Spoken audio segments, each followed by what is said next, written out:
ইলিশ মাছ মানেই বাঙালির ইমোশন।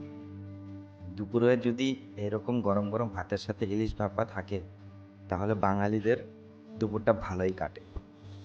আমি দুটো ইলিশ মাছ নিয়েছি, যেটি ওজন 500 গ্রামের মতন হবে। আমি ভালো মতন আঁশ ছাড়িয়ে কেটে নেব। মাছগুলো অতটা বড় নয়, মাছগুলো ছোট ছোটই মাছ, যার জন্য আমাকে একটু মোটা মোটা পিস করতে হবে, কারণ ছোট পিস করলে মাছগুলো ভেঙে যাওয়ার সম্ভাবনা থাকে।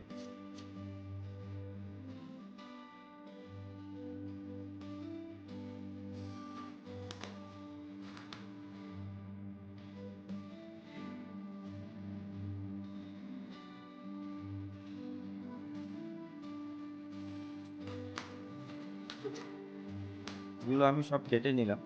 এখন মাছগুলো আমি সুন্দরভাবে ধুয়ে নেব। এখানে আছে সাদা সর্ষে, জিরে আর ধনে। এটাকে আমি 10 মিনিট আগে ভিজিয়ে রেখেছিলাম। এখন এটাকে আমি পেস্ট করে নেব। নিয়েছি কয়টা কাঁচা লঙ্কা, 5-6টা হবে, আর অল্প পরিমাণে আদা। এটাকেও আমি পেস্ট করে নেব। বড় কড়াই নিয়েছি, তার মধ্যে আমি জিরে ধনে আর সাদা সর্ষের পেস্টটি দিয়ে দিলাম।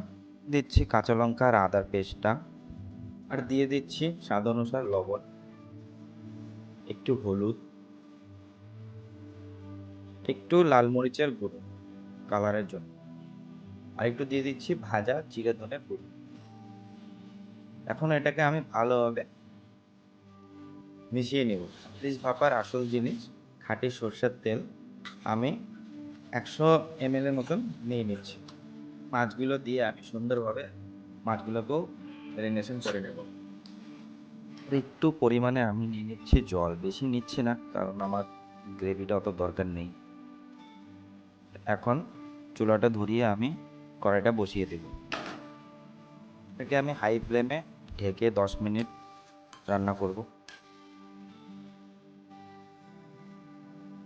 10 মিনিট রান্না করার পর ঢাকনাটা খুলে আমি একটু নেড়ে নিচ্ছি, কারণ নিচটা লেগে যাওয়ার সম্ভাবনা থাকে, তাই আমি নেড়ে নিচ্ছি। এটাকে আবার ঢেকে দিব আর 5 মিনিটের জন্য আবার মিডিয়াম ফ্লেমে রেখে রান্না করে নেব। গ্রেভিটি আমার অনেকটা শুকিয়ে এসেছে। এখন দিয়ে দেব কিছু চেরানো কাঁচা লঙ্কা আর ফ্লেভারের জন্য একটু কাঁচা সরষের তেল। আমি আবার 2 মিনিটের জন্য লো ফ্লেমে ঢেকে রান্না করে নেব। ফ্লেমে রান্না করা হয়ে গেছে। দেখুন কত সুন্দর কালার এসেছে, দেখেই মনে হচ্ছে একদম জাস্ট ওয়াও। তারপর রান্নাটি একদম কমপ্লিট। এখন সুন্দরভাবে সার্ভ করব আর দুপুরবেলা সবাই একসাথে জমিয়ে খেতে বসবো। যদি আপনাদের ভালো লেগে থাকে তাহলে আমার চ্যানেলটিকে লাইক এবং সাবস্ক্রাইব করে দেবেন। একটি সাবস্ক্রাইব আমাদের জন্য অনেক মূল্যবান। ভালো থাকবেন, সুস্থ থাকবেন। আবার দেখা হবে নতুন একটা রেসিপি নিয়ে আপনাদের সাথে।